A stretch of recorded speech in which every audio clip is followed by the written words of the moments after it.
주시는 하나님의 말씀은 신약성경 마태복음 2장 1절부터 12절 말씀입니다. 신약성경 1쪽입니다. 마태복음 2장 1절부터 12절 말씀입니다.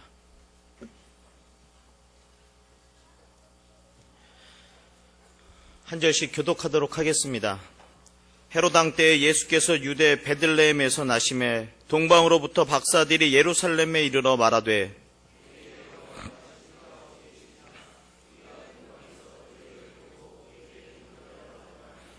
헤롯 왕과 온 예루살렘이 듣고 소동한지라.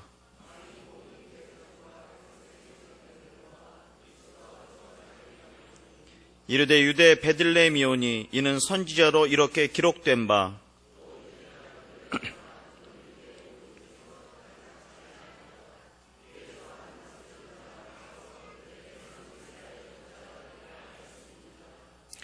이에 헤롯이 가만히 박사들을 불러 별이 나타난 때를 자세히 묻고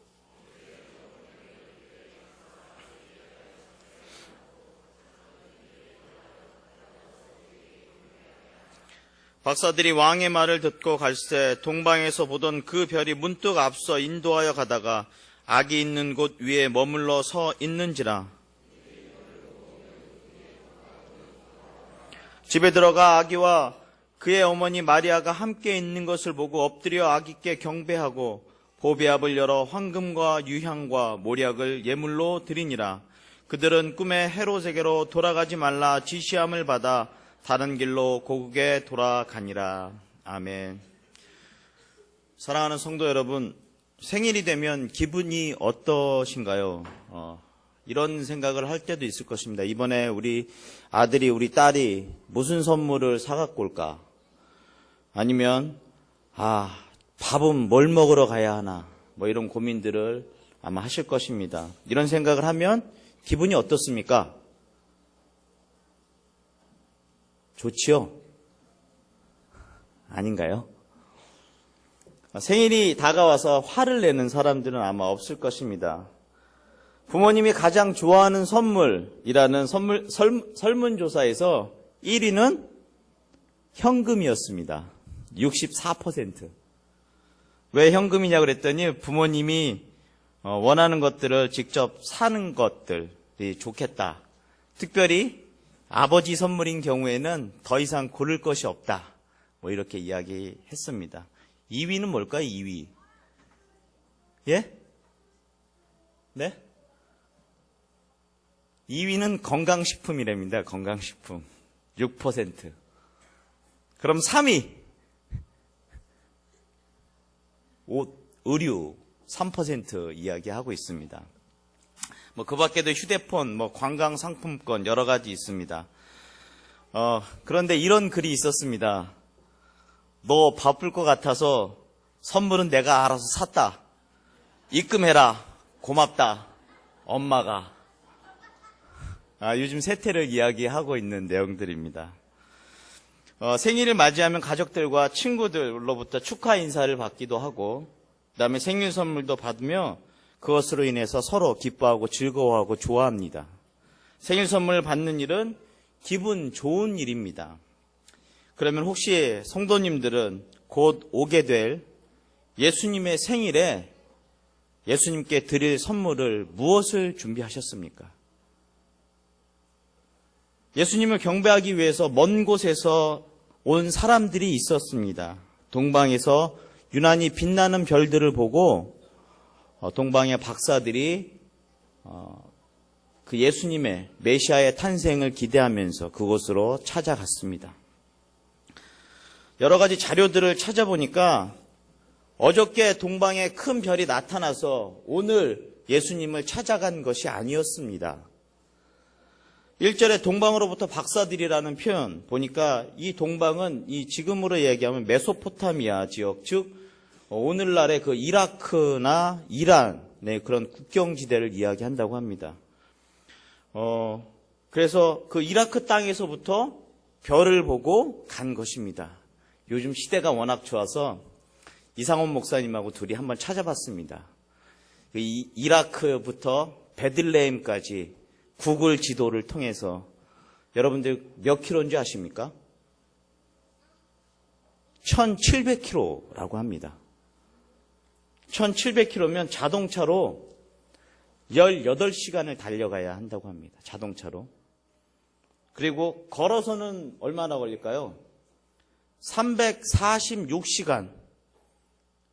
그러니까 하루가 24시간이면 며칠 동안 걸어가야 되는 거죠? 15일 동안 걸어가야 되는 겁니다.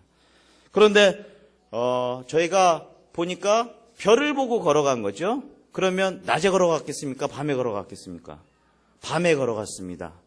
그럼 밤에만 걸었으면 한 8시간 정도 걸었다라고 제 나름대로 계산했습니다.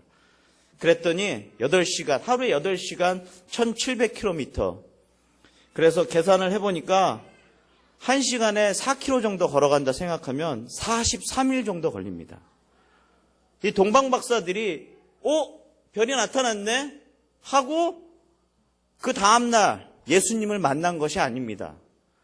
별을 발견하고 그 별을 보고 따라가는 기간이 가장 적게 걸린 시간이 지금 43일 동안. 여러분들 43일 동안 그 과정을 한번 생각해 보십시오. 낮에는 자고 밤에 별이 뜨면 그 길을 걸어갑니다. 여러 성경학자들은 그 길을 죽음의 길이라고 표현하기도 합니다. 아라비아 사막을 횡단하고 더군다나 그 사막을 횡단하면서 여러 가지 어려움들을 겪었습니다. 그런데 그들이 그냥 간 것이 아니라 무엇을 준비했다고요? 황금과 유향과 모략을 준비했습니다. 여러분들 43일 동안 황금과 유향과 모략을 가방에다 넣고 다녔습니다. 그들이 그 보배를 어떻게 생각했을까요? 아무렇지도 않게 생각했을까요? 누가 와서 가져가면 어떻게 하나? 아니면 이것을 어떻게 잘 보관해서 메시아에게 갖다 줘야 하는데, 동방박사들은 43일 동안 그런 마음으로 선물을 준비하였습니다. 그리고 43일 동안 그 길을 걸어갔습니다. 사랑하는 성도 여러분, 우리는 우리의 보배합을 열어서 무엇을 예수님의 탄생의 선물로 드리겠습니까? 오늘 우리의 자녀들은 율동을 통해서, 찬양을 통해서, 여러 가지 연극들을 통해서 예수님의 탄생을 기뻐하고 함께 축하할 것입니다. 그런 여러분들은 그럼 무엇으로 예수님의 생일을 축하하시겠습니까? 우리가 열어야 하는 보배합이 무엇인지 한번 잘 생각해 보십시오. 우리가 예수님께 드려야 하는 선물이 무엇인지, 43일을 모래바람을 헤치고 여러 가지 선물을 준비하고 갔던 동방박사들의 그 마음처럼 우리가 그 마음을 가지고 이번 성탄절에 예수님께 우리는 무엇을 드릴 수 있을까 한번 고민하시고 생각하시고 기도하시기 바랍니다. 하늘의 보좌를 버리고 이 땅에 오신 예수님 앞에 우리가 무엇을 드려야 하는지 우리 자신에게 물어보십시오. 주님, 주님을 위해 무슨 일을 할 수 있겠습니까? 주님, 주님을 위해 나는 무슨 일을 어떻게 해야 합니까?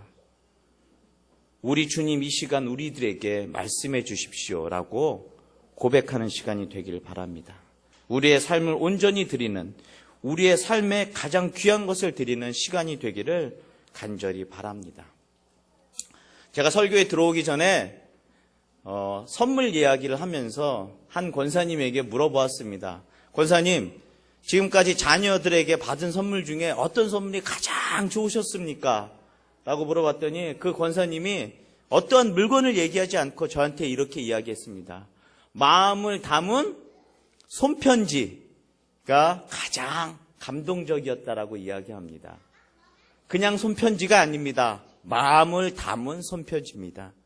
사랑하는 성도 여러분, 이번 성탄절을 통하여서 우리의 마음을, 우리의 삶을 드리는 귀한 성탄절이 되고 또한 귀한 예배가 되기를 간절히 바라는 마음입니다. 기도하겠습니다. 하나님 감사합니다. 예수님을 이 땅에 보내주시고 일단 그것을 통해서 함께 기뻐할 수 있도록 인도하여 주시니 감사합니다. 우리가 무엇을 드려야 하는지 우리가 함께 생각해 보았습니다. 성령 하나님께서 우리들에게 은혜 주시어서 생각나게 하시며 또한 그것을 드릴 수 있는 행동으로 옮길 수 있는 마음도 허락하여 주시옵소서. 그래서 나의 값진 것들을, 나의 사랑하는 것들을 온전히 예수님께 드리는 귀한 성탄이 될 수 있도록 인도하여 주시옵소서. 예수님의 이름으로 기도드립니다. 아멘.